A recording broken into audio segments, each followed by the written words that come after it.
7 projetos de lei, 11 vetos a propostas apresentadas por deputados, e a sessão de ontem marcou então o início do trabalho neste semestre, depois do recesso parlamentar. Sobre o assunto, enfim, o contexto e o cenário político aqui em Goiás, as pautas na Assembleia, a gente conversa a partir de agora ao vivo com o presidente da Casa, deputado Lissau Vieira, do PSB. Presidente, obrigado pelo contato com a gente aqui na Sagres. Bom dia. Bom dia, Rubens. Bom dia, Cileide, a Jéssica, todos os ouvintes da Sagres. Prazer falar com vocês nessa manhã. Aparentemente uma pauta tranquila dessas 18 matérias, 11 vetos, 7 projetos, uma pauta tranquila do governo, sem grandes polêmicas, deputado, para essa retomada no segundo semestre?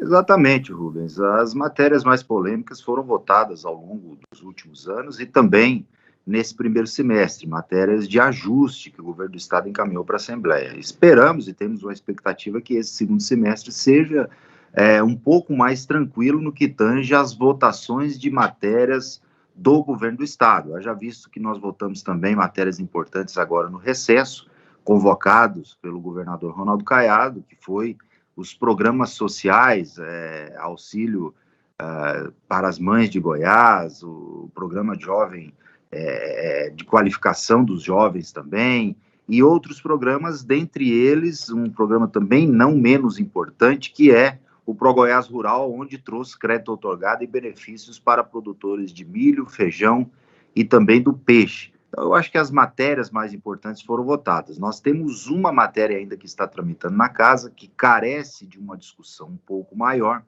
que é com relação à nova legislação do marco regulatório do saneamento, que a Saneago nos encaminhou dia 15 de julho.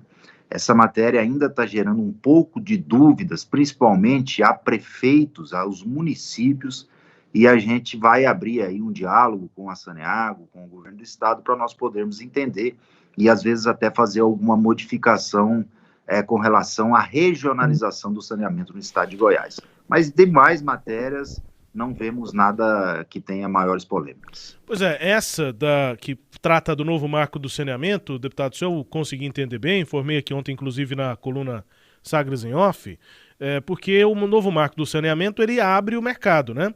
Então, a estatal hoje, a Saneago, ela já tinha antes dessa lei, dessa nova lei federal, a possibilidade de fechar os contratos, de fazer os serviços para os municípios sem licitação.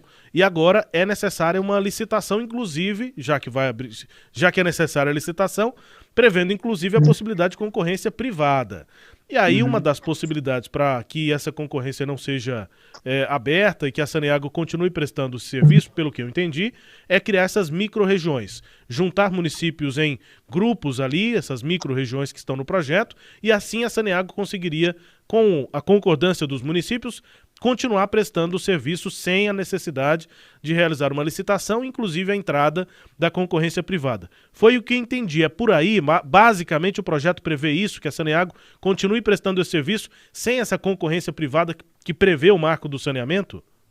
Exatamente, é isso mesmo. O que está sendo questionado ainda, e que nós estamos com dúvida, e os próprios municípios que nos procuraram, é com relação ao número dessas micro-regiões. No projeto original, apenas 2 micro-regiões foram criadas, a Centro-Leste e a Centro-Oeste. São mais de 100 municípios em cada micro-região que serão geridos em bloco, em conjunto. E isso dificulta muito, por exemplo, a fiscalização de uma agência reguladora, acabando com a autonomia das agências reguladoras que existem nos municípios. Aqueles municípios que têm as agências reguladoras perderiam toda a autonomia. O ideal, segundo estudos e o que nos falaram, é que nós possamos ter micro-regiões mais pulverizadas no estado. Então, o intuito, o objetivo é abrir essa discussão, ver se a gente dá conta de ter uma discussão bastante republicana e transparente com a Saneago, para ver se tem condições de mudar um pouco esse projeto no número de micro-regiões ou deixando a autonomia maior para quem queira fazer a sua agência reguladora municipal. Pois é, e aí só com 2 micro-regiões, com 100 municípios em cada, o que sobra, digamos assim, né, fora das micro-regiões, são os grandes municípios que já têm seus contratos com a Saneago, como Goiânia, como Anápolis, e aqueles que têm já o serviço de saneamento de água e esgoto municipalizado, né? Eventualmente aqui a imagem do presidente está falhando, porque provavelmente ele está recebendo ligações ali. A ligação chega, ele rejeita, quando rejeita, volta. Enfim, essas 2 micro-regiões, a pessoa está insistente, inclusive, essas 2 micro-regiões juntam muitos municípios, provavelmente com perfis diferentes, né, presidente? Acho que esse é um questionamento. Se são 2 micro-regiões com 100 municípios em cada uma, acaba que o perfil dos municípios é bem diferente. Tem cidades bem pequenininhas e tem cidades já médias nesses grupos aí, porque as outras 40, basicamente, que devem sobrar, das 246 cidades do estado, já são maiores, já têm seus contratos, já têm sua relação com a Saneago ou mesmo as suas agências, né, seus órgãos para fazer a gestão da água e esgoto. Projeto em destaque, o que eu entendi é que o senhor vai fazer uma discussão ainda com o projeto debaixo do braço, presidente, não vai começar ainda a tramitar? Na realidade, eu conversei com o presidente da Saneago, ele que me chamou para conversar ainda no recesso parlamentar, pedindo uma reunião, até mesmo para explicar e esclarecer bem aos deputados da base. Nesse meio tempo, eu fui procurado por prefeitos, a entidades que representam as prefeituras, com uma preocupação com relação a todo esse projeto. Então, eu acho que agora é momento de nós podermos, não é questão de não tramitar, a questão é a gente sentar, conversar, abrir o diálogo e ver o que pode avançar dentro do projeto para que fique bom para o Estado, para o novo marco regulatório, para a nova legislação do saneamento do país e que também não traga prejuízo aos municípios, até porque o Estado vive dos municípios. Nós temos que valorizar e sempre dar autonomia aos nossos municípios. Então, a intenção é essa, o intuito é esse e a gente vai trabalhar nesse sentido. Mas devem haver essas reuniões, então, antes do projeto ser lido e ser encaminhado para a CCJ? O projeto já foi lido, porque ele chegou no dia 15 de julho. Se eu não estou enganado, ele foi lido. Nós estávamos em recesso. Ele ainda não foi lido, deve ser lido agora nas próximas sessões, e aí vamos abrir a discussão e encaminhar para a Comissão de Constituição e Justiça e destacar o relator. Presidente da Assembleia Legislativa de Goiás, Lissau Vieira, conosco, Cileide. Bom dia, deputado. Bom dia, Cileide. Bom, eu fico com a dúvida aqui, quando vejo a Saneago mandando esse projeto, se a Saneago não está tentando dar uma volta na lei federal, né? Se a lei federal estabelece que os municípios têm direito a fazer licitação, e se a Assembleia cria essa micro-região no sentido de evitar que isso ocorra, se não é uma forma de driblar a lei, e se isso, caso a Assembleia concorde com esse projeto, não pode ser mais um daqueles projetos aprovados em Goiás que vão ser judicializados. Olha, essa possibilidade jurídica, Cileide, ela pode existir. Pelo que eu conversei com algumas pessoas, pode sim ter algum questionamento de inconstitucionalidade no projeto da forma que está. Tirando total autonomia das prefeituras e criando micro-regiões muito amplas. Segundo informações que eu tive, é possível sim, e o Estado de Minas Gerais criou micro-regiões menores. Em um estado do tamanho de Minas Gerais, são 22 micro-regiões, então são menos municípios, dando mais autonomia e condições até mesmo de fiscalização e de negociação no que tange também as licitações abertas também a empresas privadas. O que nós não podemos também entender, nós precisamos entender que a Saneago é uma empresa pública e que ela assume o saneamento do município que é deficitário, que existem muitos municípios iguais que são deficitários, e assume também o saneamento de municípios que são superavitários, como os municípios maiores, que dão lucro para a Saneago. Se a iniciativa privada tiver a livre vontade de entrar, ela vai entrar só no que dá lucro para ela. Isso a gente sabe. Nenhum empresário vai querer entrar num município que dá prejuízo. E aí sobraria para a Saneago só os que dão prejuízo, caminhando assim para uma falência da empresa pública. Então, nós precisamos achar esse ponto de equilíbrio. Pois não seria o caso de a Saneago fazer uma articulação nos municípios para estimular que os municípios façam esses consórcios, né? Porque o marco regulatório do saneamento também permite a realização de consórcios, quer dizer, ela estimular que isso surja dos municípios, né, a iniciativa parta dos municípios, em vez de um projeto de lei que faz o oposto, de cima para baixo, impingindo aos municípios uma imposição que a lei agora não permite? Cileide, eu acho que o grande objetivo de nós estarmos discutindo hoje essa matéria e vendo o que a gente consegue avançar é justamente para isso, para nós vermos o que fica melhor para todos, para Saneago, para o estado de Goiás, para os municípios, mas principalmente para a população. Então, esse é o motivo de nós estarmos abrindo esse diálogo e essa discussão nesse momento. Se for através de consórcios, se for através de micro-regiões mais divididas, isso aí a gente vai discutir a partir de agora. Eu acho que o momento é para isso, é para nós discutirmos todas essas questões e vermos o que fica melhor para os municípios e principalmente para a população de Goiás, não prejudicando, obviamente, a autonomia e também a autonomia que eu falo, a autonomia financeira da Saneago, até porque nós não podemos colocar uma empresa pública em situação financeira difícil, vindo à falência dessa empresa. Então, nós precisamos achar esse ponto de equilíbrio e é esse o objetivo dessa discussão. E o governo aceitaria mudanças, né, nesse projeto? Porque, em geral, projetos de governo são poucas mudanças, eles costumam ser aprovados praticamente como chegam do Legislativo. Esse teria abertura, presidente? Ainda não sei, eu conversei apenas com o presidente da Saneago, que pediu uma reunião para nós podermos discutir com os deputados e ele apresentar o projeto. Óbvio que nós vamos dar essa oportunidade, mas até mesmo antes disso, nós vamos abrir um diálogo em nome dos municípios para nós vermos o que pode ser feito e ver se conseguimos avançar em mudanças até mesmo substanciais dentro do projeto de lei original. Presidente, no final do semestre passado, o governo consolidou, né, uma base aí com 26 deputados, com agora os nomes dos deputados Virmondes Cruvinel, Paulo Trabalho e também Francisco Oliveira, do PSDB. Essa é a base que o governo vai dispor nesse segundo semestre?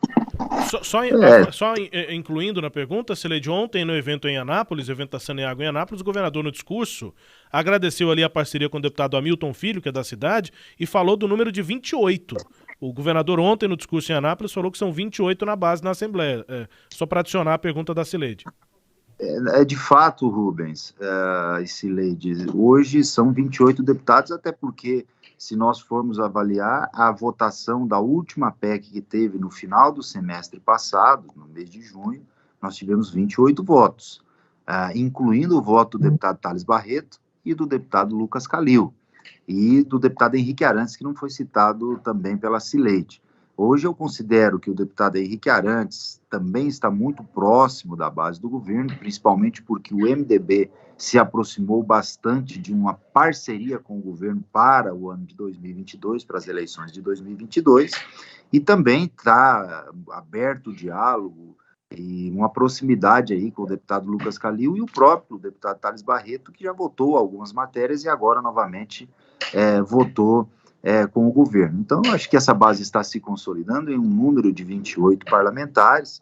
É natural que isso aconteça, é natural que nós tenhamos essa consolidação da base, um trabalho feito difícil, duro, de anos e matérias de extremo ajuste, mas agora nós conseguimos fazer com que todas essas matérias fossem aprovadas e a consolidação da base em 27, 26 ou 28 parlamentares. Pois é, hoje os deputados têm direito aí às emendas impositivas, né? 5 milhões para cada um, se eu não estou enganada. Eu pergunto o seguinte, o que esses deputados que estão aderindo ao governo ganham, né, além dessas emendas impositivas? Que é para todo mundo. Não tem nada que ganhe além das emendas impositivas. As emendas são para os 41 deputados, elas representam a autonomia de cada parlamentar, até mesmo para votar com a sua consciência. Nesse ano de 2020, foram 20 para 21, né? Votação na LOA de 2020, mais para valer para 21, foram 5 milhões e 600 por deputado. Para o ano de 2022, nós estamos prevendo aí pouco mais de 7 milhões de reais, porque já vai ser 1,2% da receita corrente líquida do Estado. O que significa isso? Muitas pessoas pensam, as emendas são para os deputados fazer o quê? É para levar benefícios aos municípios, para levar obras, recursos para a saúde, para a educação, para a moradia, enfim, para levar benefícios aos municípios. O deputado não ganha nada, ele ganha apoios políticos. O governo tem força, por exemplo, com um município que o deputado é representante. Aquele prefeito precisa do governo do estado para poder despachar as demandas dele, as cobranças que a população faz. Então, o parlamentar ele tem mais abertura para trabalhar e tem condições de levar mais benefícios para os municípios através da sua articulação com o governo. Bom, o senhor está dizendo que esse ano não vai ter ainda votação complicada na Assembleia. E como é que estão os temas, né? Um assunto que está me chamando a atenção é que a Assembleia votou rápido aqueles projetos para adesão ao regime de recuperação fiscal, fez um esforço concentrado lá no primeiro semestre. O governo falava em assinar o acordo até o início de junho, nós já estamos no início de agosto, e isso não ocorreu. O senhor tem informação do que aconteceu com a assinatura desse contrato? Sileide, eu vejo que o governo está fazendo, pelo que eu saiba, as informações que eu tenho, tem que fazer um plano de recuperação fiscal e de renegociação dessas dívidas. Autorizado já foi pela Assembleia Legislativa, autorizado já foi pela Secretaria do Tesouro Nacional, pela PGFN, pelo TCU e também pelo STF. Agora precisa fazer um plano de recuperação e ser aprovado pela Presidência da República. Então, eu acho que, nesse momento, o governo está preparando esse plano de recuperação fiscal para apresentar ao governo federal e poder consolidar. Até porque, pelas informações que eu tenho, essas contas, a renegociação, só passará a ter vigor e vencerá no ano que vem, no exercício de 2022. Inclusive, as leis do RRF, as exigências do RRF terão que ser cumpridas a partir de 2022. Rubens. Presidente, o senhor avalia como antecipada a discussão sobre formação de alianças para 2022 em torno da base do governador Ronaldo Caiado? Ontem aqui nós conversamos com o vice-governador Lincoln TJ e o posto dele parece, entre alguns partidos, já está em disputa, já está em articulação, em conversa para saber quem vai ser o vice do Caiado em 2022. E o Lincoln criticou essa antecipação. Acho que está na posição dele mesmo de criticar a antecipação, afinal de contas ele é o vice, né? Como é que o senhor avalia essa discussão, que parece já estar nesse momento? Claro, falta muito tempo, até convenções, até o ano chegar, mas o fato é que essas discussões se intensificaram nas últimas semanas, presidente. São muito mais especulações, Rubens. Eu concordo com o vice-governador Lincoln TJ quando ele fala que está muito antecipado uma discussão de ocupação em vaga majoritária. Eu acho que as discussões de composição de partidos que queiram aderir à base, como, por exemplo, o MDB, Republicanos, PSL, ou qualquer outro partido que queira aderir à base, eu acho que o momento é oportuno para discutir uma composição de base e esses partidos darem sustentação ao governo. Agora, a discussão de indicações na chapa majoritária, em política, vocês têm muito mais experiência que eu, até mesmo pelo jornalismo político que vocês fazem e cobrem a política do estado de Goiás a vida inteira. Política, um ano é uma eternidade. Não adianta nós queremos achar que o que vai acontecer daqui a um ano é a realidade de hoje, que pode ser totalmente diferente. Então, eu acho que a discussão de composição de chapa majoritária, ela está um pouco precipitada e as especulações anteciparam muito. Porém, a composição de partidos políticos que podem dar sustentação ao governo, eu acho que é momento de diálogo mesmo.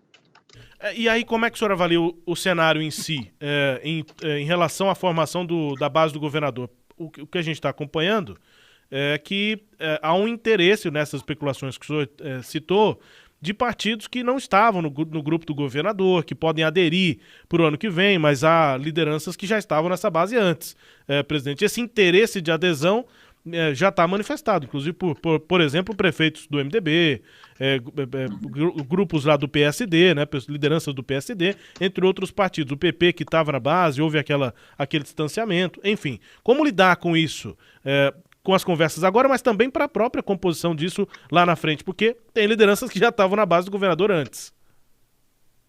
O momento é outro, Rubens. A eleição de 2018 ela teve um tom. A eleição era uma eleição de sentimento de mudança da população, não só a nível estadual, como a nível nacional. O governador teve apoio, acho que, de 13, 14 prefeitos e foi eleito no primeiro turno. Era uma situação totalmente diferente.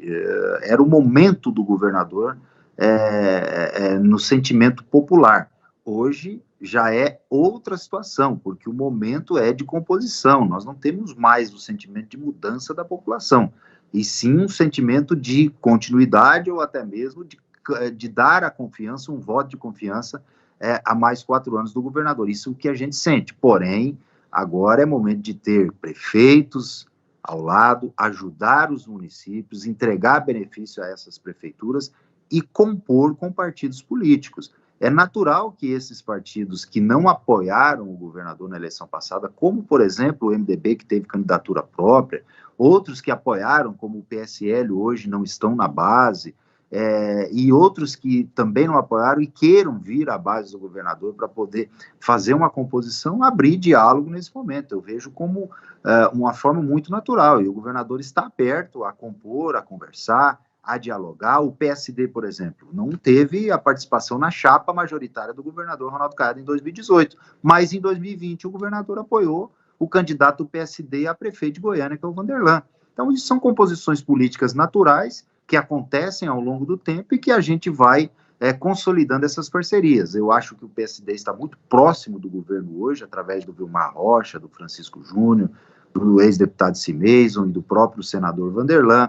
O MDB, através dos prefeitos e do Daniel Vilela e o Íris também, estão próximos até mesmo a gente sabendo que existe uma dissidência no MDB liderada pelo prefeito de Aparecida, Gustavo Mendanha, que não quer uma composição com o governador, e isso é um problema do partido que eles vão ter que resolver internamente. Temos o Republicanos aí, que é um partido que também não apoiou, e hoje tem o prefeito de Goiânia, que pode se aproximar do governo. Tudo isso são composições que o governador ele tem 2 vagas a oferecer na chapa majoritária. Uma é a de senador, outra é a de vice-governador. Então, ele vai precisar de muita habilidade, de muito diálogo para poder fazer essas composições. Nessas especulações também é citado o nome do presidente da Assembleia, Lissau Vieira, para ser vice do governador Ronaldo Caiado, nessas especulações. O senhor considera a possibilidade? Eu sei que está longe, mas seria um posto que o senhor gostaria de ocupar? Muito longe. Nós estamos ainda em julho, agosto de 2020. As convenções vão ser em agosto do ano que vem. Então, nós estamos há 1 ano das convenções, Rubens. E eu acho que essa especulação, e considerando que o meu nome hoje está entre os prováveis indicados, isso me deixa feliz, até porque isso prova que nós estamos numa parceria boa com o governo, estamos trabalhando por Goiás e estamos dando governabilidade através da nossa liderança como presidente da Assembleia Legislativa. A Assembleia foi parceira do governo até agora. A Assembleia aprovou todas as matérias de ajuste, até mesmo com muitos desgastes, e ajudou o governo. Então, quando se especula e se coloca o meu nome como um provável indicado a vice, isso me deixa feliz. Mas o meu projeto, todos vocês sabem, eu nunca escondi isso de ninguém, é disputar uma cadeira na Câmara de Deputados, como deputado federal. Agora, se as composições no ano que vem forem favoráveis, se os partidos da base aliada, se a maioria do grupo político achar que o meu nome seria o ideal para indicar, obviamente eu nunca fugi de desafios, vocês sabem disso, e não fugiria mais uma vez. Mas eu acho que está muito cedo para essa discussão. E só para finalizar, presidente, o evento, a agenda neste sábado em Rio Verde, presença do governador, vários prefeitos, até 60 prefeitos devem estar lá. Qual é a organização e a intenção, né? O que é que está envolvido aí nesse evento no próximo sábado em Rio Verde? Olha, eu já tinha falado com o governador e pedido a ele essa agenda na cidade de Rio Verde para atender algumas pessoas, até mesmo do município e da região, no sentido de concluir alguns pedidos de obras, né, principalmente na infraestrutura ali da região. E o governador tem feito alguns encontros com prefeitos em alguns municípios, como foi o exemplo de Quirinópolis, de Porangatu, amanhã em Hidrolândia e algumas outras cidades. Então, eu falei, olha, governador, se o senhor me permitir, eu vou fazer esse evento para receber as lideranças classistas da cidade, como o Conselho de Desenvolvimento, Associação Comercial, Sindicato Rural e outras lideranças, e vou convidar alguns prefeitos amigos.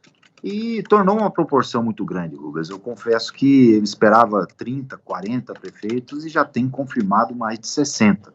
Então, isso é natural e a gente vai fazer um despacho administrativo. O governador vai ouvir os prefeitos, ver qual que é a realidade desses municípios, ouvir as reivindicações e as demandas que cada prefeito tem para poder, ao longo desse semestre aí, despachar e conseguir levar os benefícios a essas cidades. Então, é um evento administrativo, mas também, obviamente, com um cunho político na composição aí de prefeitos apoio à reeleição do governador. Presidente Lissau Vieira, presidente, obrigado pelo contato com a gente aqui na Sagres. A gente vai, claro, continuar acompanhando os trabalhos da Assembleia e também o cenário político que gradativamente vai se desenvolvendo, né? Vai avançando para 2022, tem tempo. Abraço, Lissau, obrigado pela entrevista aqui e até. Obrigado, Rubens, Jéssica, Cileide, todos os ouvintes da Sagres. Até a próxima oportunidade. Obrigado aqui pela entrevista. Presidente da Alego, Lissau Vieira, deputado pelo PSB, Partido Socialista Brasileiro, considera também a possibilidade de mudança de partidos, enfim, falando sobre o cenário político. Lissau Vieira conosco, destaques à íntegra aqui dessa conversa. Você confere lá no nosso portal sagresonline.com.br.